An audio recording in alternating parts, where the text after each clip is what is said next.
Hey, if you're into classic rock or classic vinyl, I think you'll enjoy this video.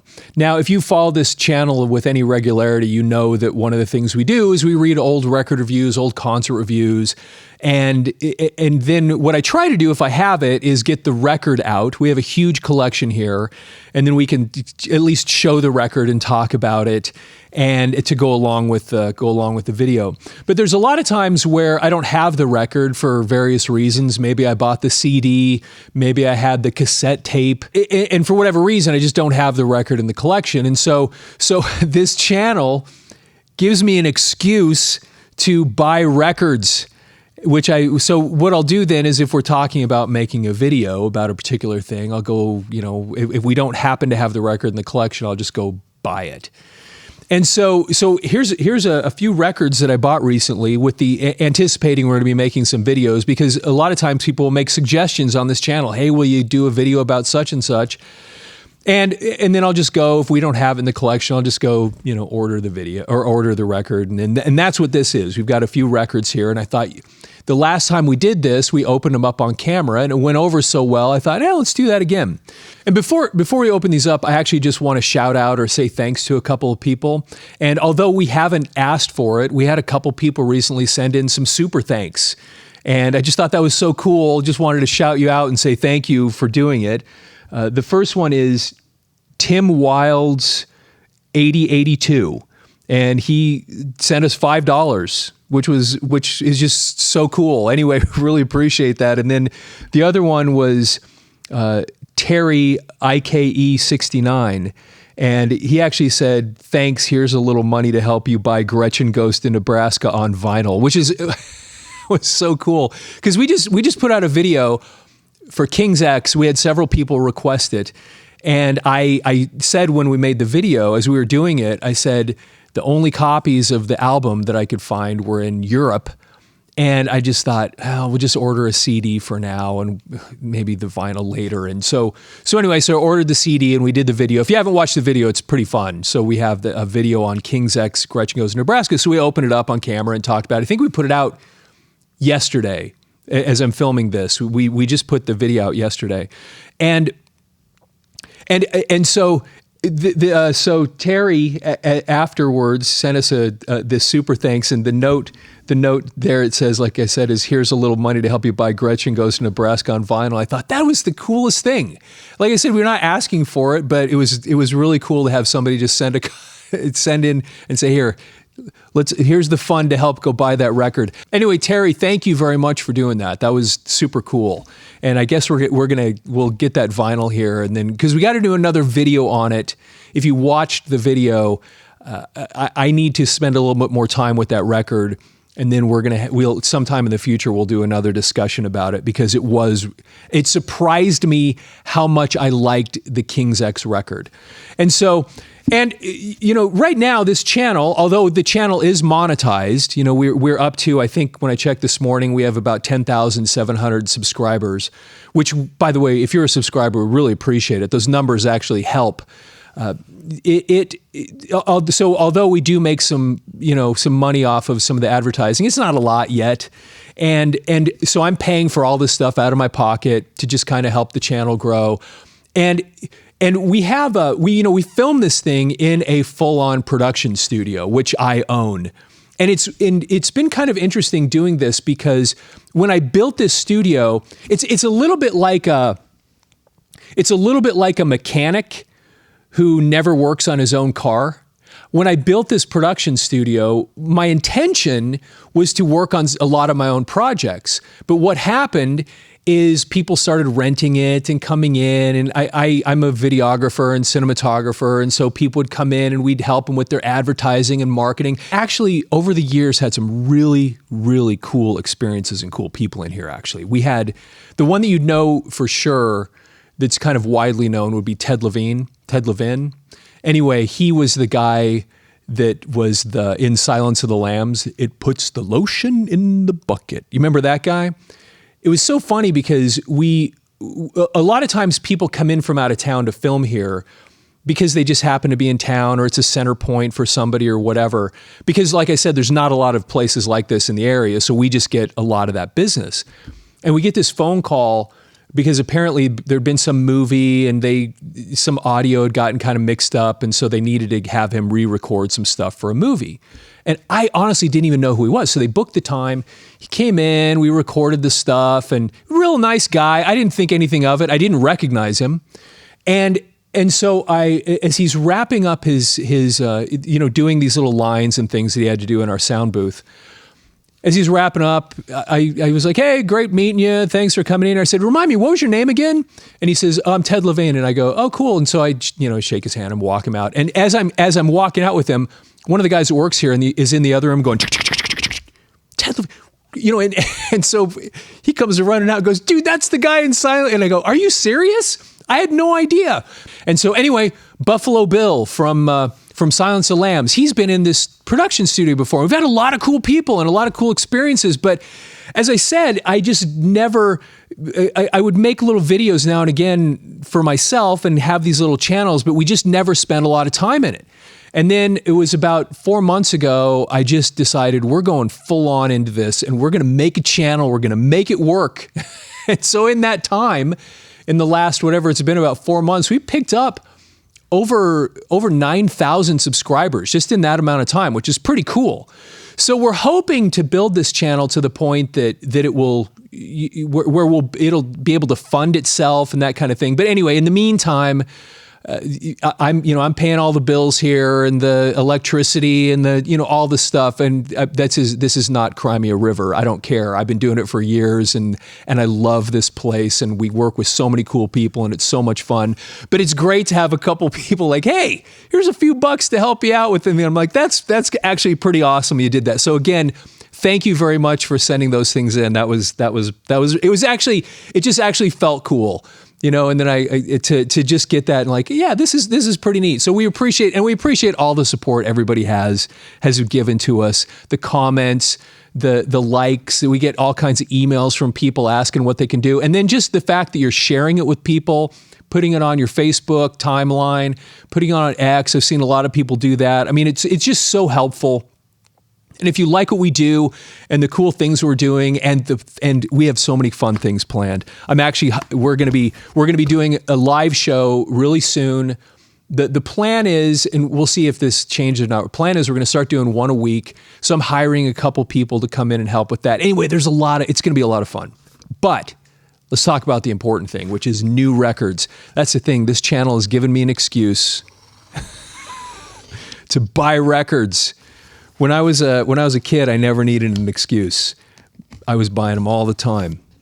Although I had an excuse because I was doing some DJ work back then for live dances, but now I get to do this again, which is super fun. Okay, let's see what's in this first one.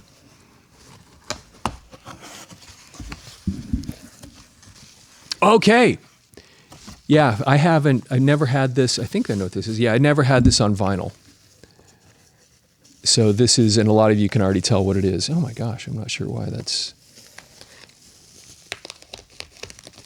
I need to move the rest of these things out of the way. I'm going to cut my hands off while I do this. Here we go. Okay, you can see that right there. I never owned this on vinyl. So what I do is I just get on eBay and I try to buy the originals. I don't really want to buy, I have some new releases. I try to avoid them if I can. And sometimes it costs a little bit more getting the old stuff, strangely enough. But this one's a little bit beat up, but it's not too bad. Anyway, Permanent Waves. What an amazing album this was.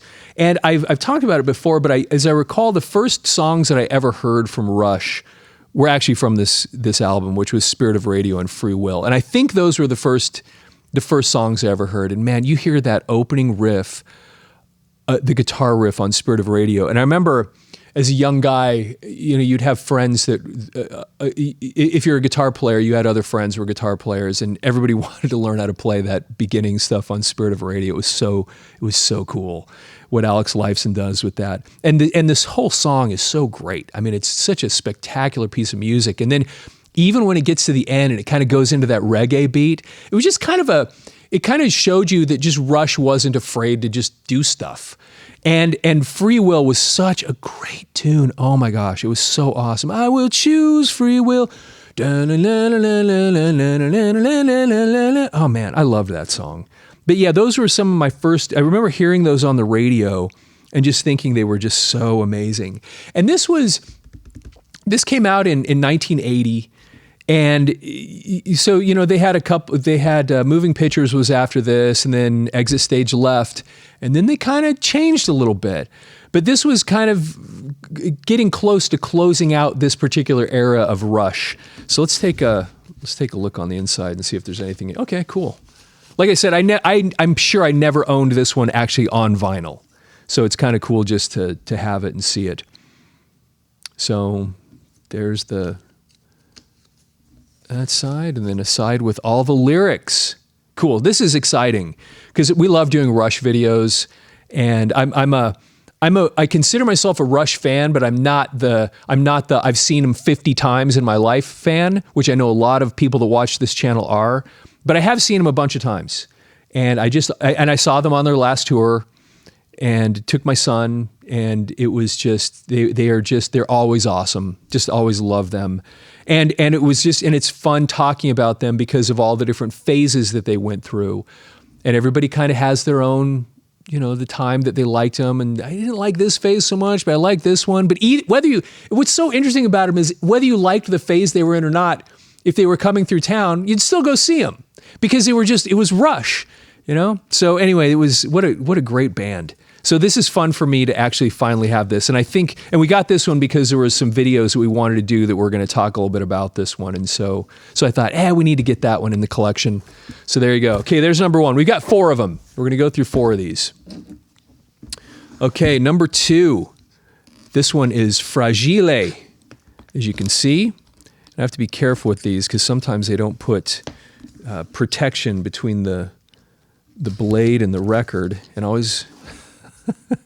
Not supposed to cut towards yourself, I know. I'm going to try not to hurt myself while I do this. This is so exciting. Like a little bit of Christmas for me. Old Man Christmas. Okay, this is interesting. They've got the record literally out of the... Oh, fun. Okay. This is just kind of fun to have.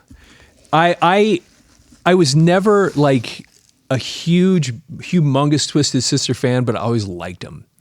And it was always just kind of fun, crazy stuff. And let's see the way they have this packed in here. This is interesting. So the record is just kind of sitting there like this. Okay. Yes, so Stay Hungry. This is the one that had the big hits. Of course, there's Dee Snider and just kind of is crazy. I remember when I first heard about them, it was before this album came out. I just started hearing about Twisted Sister, these guys that dress like, you know, in these crazy outfits. It was kind of crazier versions of Kiss in some ways, how people would describe it, because they had all the, well, you know, just look at it. And so anyway, so there's Dee Snider, and I always liked him. I think I talked about this before in another video, but he was just kind of a character. And I remember seeing him on, it was the David Letterman show. He was on there as a guest, and I remember, I didn't know a lot of, I can't remember what phase they were in when I saw them, but he was hilarious. And he was talking about doing a stage dive earlier on in their career, and he thought, yeah, my fans will catch me. And then how as he jumped off the stage, they all moved and he face planted into the ground because he was kind of self-deprecating, and he's got that huge personality. And this one, of course, had We're Not Gonna Take It, which of course is a, you know, anthem, and I Wanna Rock, which was an anthem. And then they were kind of anthems also because they were all over MTV. If you remember that, those, what are you gonna do with your life? You know, that stuff.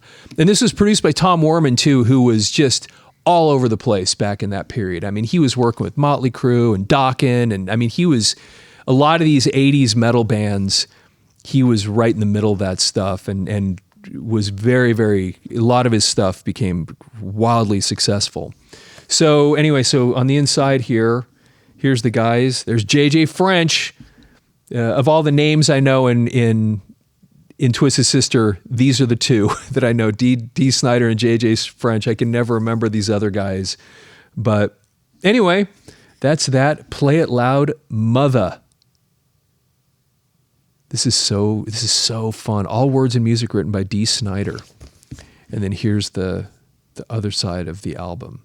You know what, interestingly, I didn't know that. I didn't know that he wrote all this stuff exclusively, just him.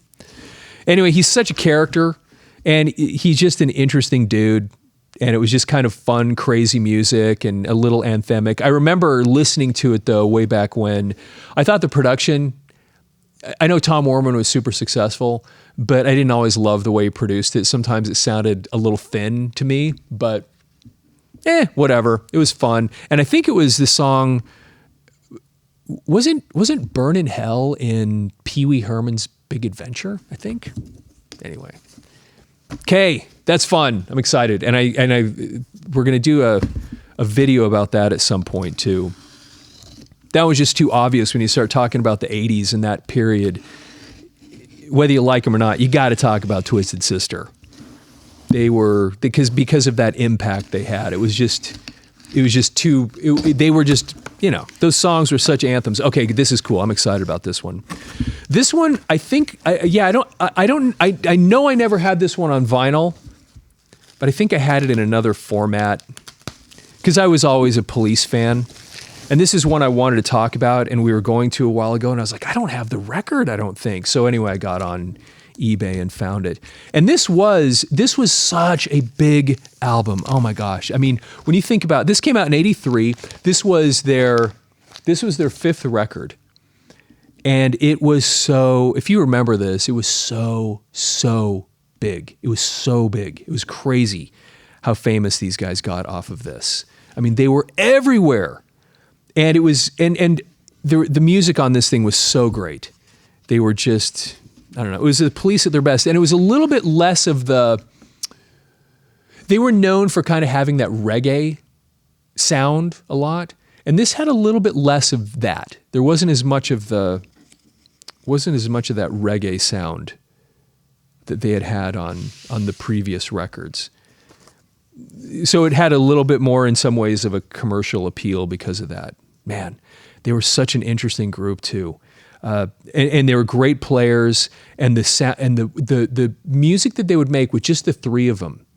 Because, Sting had that really high voice, and he was a great musician, and his voice not only was high, but when he sang lower, it was just a very pure, really, really nice voice. Of course, Stuart Copeland, one of the most infamous drummers from that era, just such a amazingly talented, and he's gone on to do movie soundtracks, and he's kind of everywhere. I see little videos of him popping up all over the place, and I didn't realize kind of what a little bit of a crazy personality he has. He's a fun guy. And then Andy Summers, he was the oldest one in the group at the time, and just a great guitar player. And just the three of them just had magic. It was amazing what these guys did. And of course, the song Synchronicity, well, actually there were Synchronicity 1 and Synchronicity 2. They were both great. But the Synchronicity 2, this is the one that was pretty famous. And you can remember some of the words, many miles away, something crawls through the, how does it go? Many miles away, something crawls to the surface of a dark Scottish lake. I mean, anyway, some of the words on this thing were just so awesome. That was a great tune, Synchronicity 2. And there were a couple of big hits on this song. I mean, like Every Breath You Take was such a kind of a weird, creepy lyrics song, but a great tune. I mean, it seems like when you were at dances in high school, that song was being played all the time, even though it's a little bit, when you listen to the words, it's a little bit creepy. You're like slow dancing to Every Breath You Take, I'll be watching you. I mean, it's a little weird, but it's a great song. King of Pain was such a great song, and oh my gosh, Wrapped Around Your Finger, I'll be wrapped around your finger. Oh man, this album was so fantastic. And then this was it. And one of my favorite stories about the Police, and I don't know if it was Sting that said it or where I heard it, if it was some sort of interview, but they were talking about the fact that they had sold out, I think it was 2 nights at Madison Square Garden. I may get this wrong, but it was such an interesting story because he was saying that he was standing up on stage and looking out over this, one of the sold out nights there, and then realized we can't get any bigger than this. And then they thought, okay, let's end it. Let's get out while we're on top. And I thought that was such a fascinating thing to do at that point in your career. Just go and then just quit. And it was interesting because then they kind of set themselves up in some ways for legend status. And there's so many bands probably over the years that probably should have done that. But for whatever reason, they just keep hanging on because they were able to go off then and then have these amazing careers outside of this. Honestly, I'm not sure about Andy Summers, but Sting, of course, continues, I think, to have a huge solo career. I mean, I think if he were to go play almost anywhere right now, he could fill up a pretty big place. Of course, Copeland has been all over the place now. But I mean, he's done all the soundtracks and he's just notorious. But it was interesting that they did that they got out while they were on top, entered into legend status, and then each individual in the band is a legend. And then they kind of have all these other opportunities. It was just an interesting way to handle it. Anyway, I always really loved the Police. I thought such an interesting story, such a great band, and really made some great music. Okay, last one. Let's see what's in here.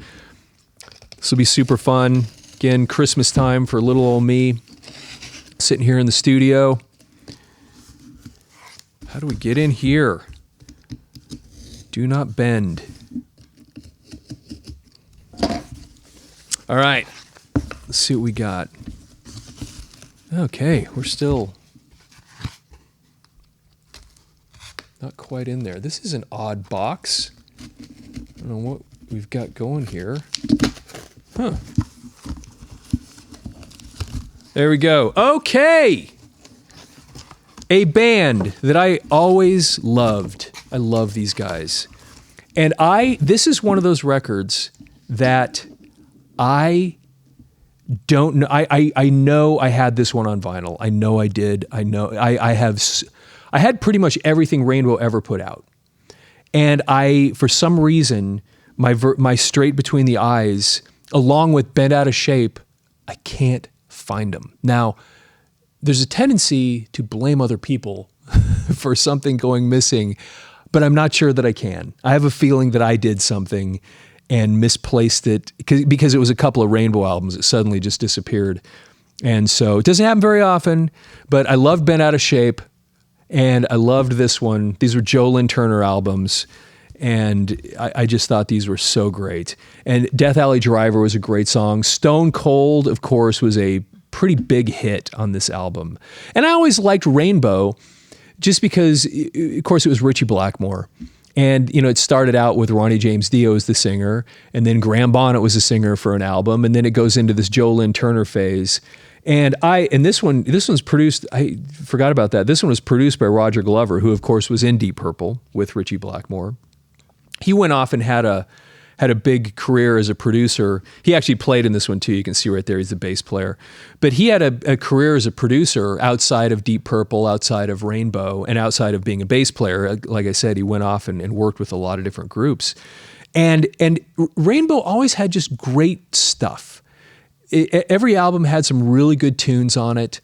And he had these really spectacular singers, Ritchie Blackmore did, when he put this band together. And anyway, like I said, I know I had this on vinyl because when I was in high school, I loved Rainbow, so I had all their stuff. So let's see take a look at this again. Yeah, I always liked this picture. What a cool picture.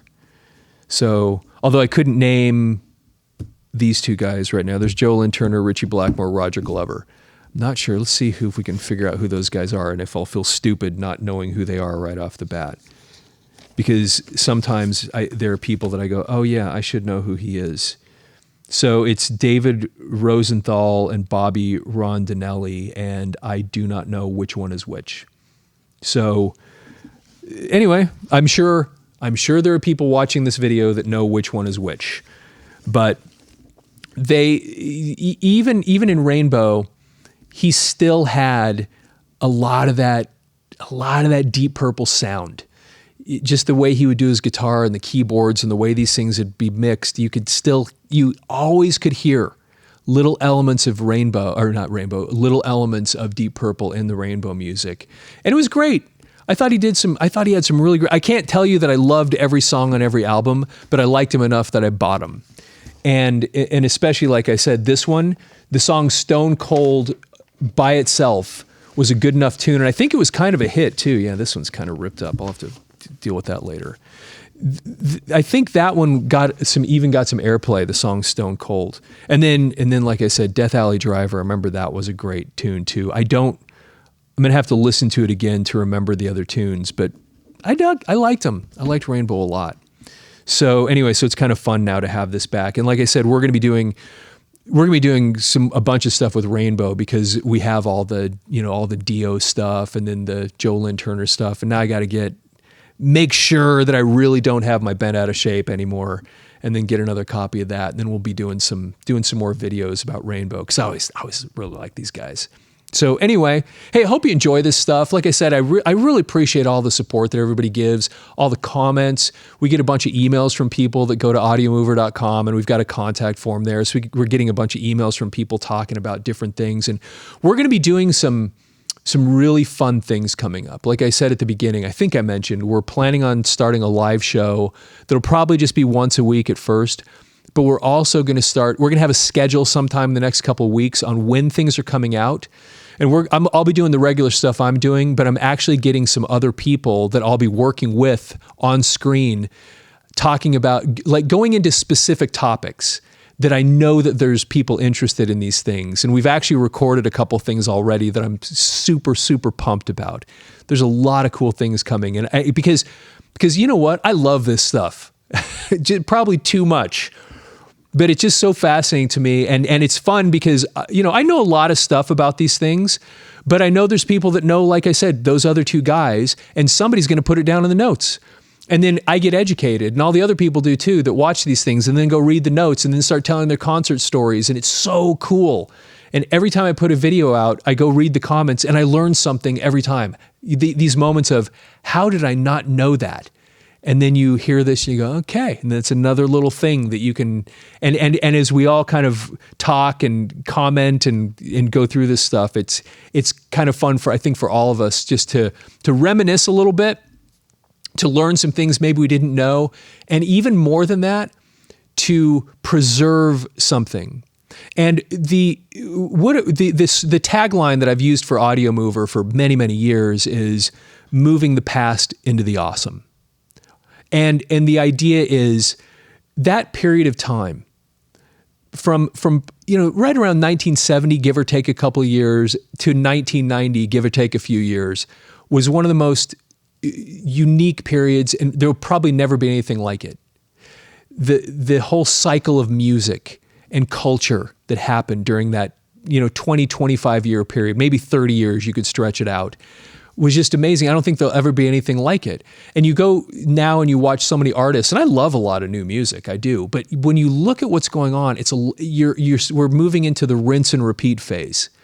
Something happened in the mid 60s that got us all the way through the mid 90s that was just unlike anything that had ever happened and probably never will happen again. And we lived through it, and we got to experience it. And so part of the reason I love making these videos is in some small way, we're kind of preserving and capturing that stuff that we all lived through, and preserving it in some, like I said, in some small way by putting a spotlight on it, talking a little bit about it, and then making these little videos where we can remind ourselves and maybe preserve it a little bit, the memories and what this time period was all about, because it was such an amazing thing that happened during that period. Anyway, again, thank you so much for watching these videos, for the comments that you leave, and again, just sharing this with other people. That makes such a difference, because we're growing pretty fast, the channel is, and that helps. And so just those little things like copying the share button, going and posting it around places so other people can see this stuff. And because if you are interested in this, I'm certain there's a whole bunch of people in your life that would also be interested in it. So we really appreciate you sharing it. And anyway, that's it. Please like the video, leave your comments. And with that, of course, as always, have yourself a fantastic day.